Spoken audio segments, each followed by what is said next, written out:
بسم اللہ الرحمن الرحیم۔ السلام علیکم۔ ازل سے ہی بنی آدم کا سب سے بڑا دشمن ابلیس ہے، جس کے لیے یہ بات بہت قابل ذلت تھی کہ اسے ایک انسان کو سجدہ کرنے کا حکم دیا گیا اور سجدہ نہ کرنے پر اسے جنت سے نکال دیا گیا۔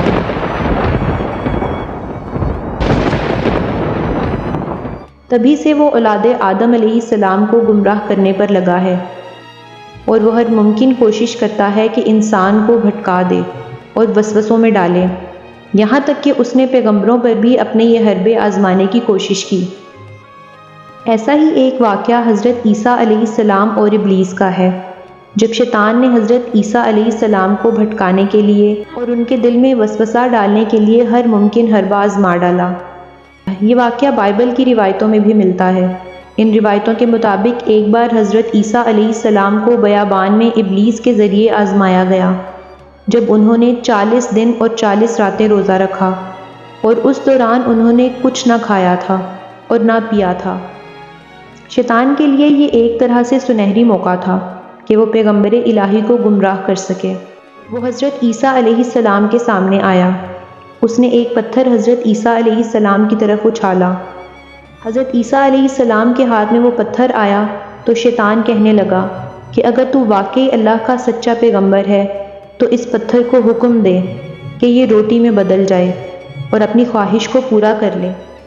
حضرت عیسیٰ علیہ السلام نے وہ پتھر دور پھینکا اور فرمایا کہ انسان کے جینے کے لیے صرف روٹی ہی ضروری نہیں، بلکہ پروردگار عالم کا کلام بھی ہے۔ شیطان نے کہا کہ کوئی انسان تمہارے الفاظ کی طرف توجہ نہیں دے گا، کوئی تمہاری نہیں سنے گا، یہ سب میرے دائرہ اختیار میں ہے۔ پھر شیطان انہیں ایک بہت بلند مقام پر لے گیا اور کہا کہ اپنے آپ کو یہاں سے گرا دے، اگر تو واقعی اللہ کا پیغمبر ہے، تیرا رب فرشتوں کو حکم دے گا کہ وہ تیری حفاظت کریں، یہ بھی کہ تجھے ہاتھوں پر اٹھا لیں تاکہ تیرے پاؤں پر پتھروں سے ٹھیس بھی نہ لگے۔ حضرت عیسیٰ علیہ السلام نے فرمایا کہ صرف اللہ اپنے بندے کو آزما سکتا ہے، بندے کو کوئی اختیار نہیں کہ وہ اپنے پروردگار کو آزمائے۔ پھر ابلیس نے انہیں دنیا بھر کی بادشاہت دکھائی اور کہا کہ میں یہ ساری دولت اور بادشاہت کا اختیار تمہیں دے دوں گا، کیونکہ یہ سب میرے اختیار میں ہے، میں جس کو چاہوں اسے دوں، یہ سب تمہیں مل سکتا ہے اگر تم میرے آگے جھکو اور مجھے سجدہ کرو۔ تو حضرت عیسیٰ علیہ السلام نے فرمایا کہ اے ابلیس، دفع ہو جا یہاں سے، میں صرف اپنے رب کو سجدہ کرتا ہوں اور صرف اسی کی عبادت کرتا ہوں۔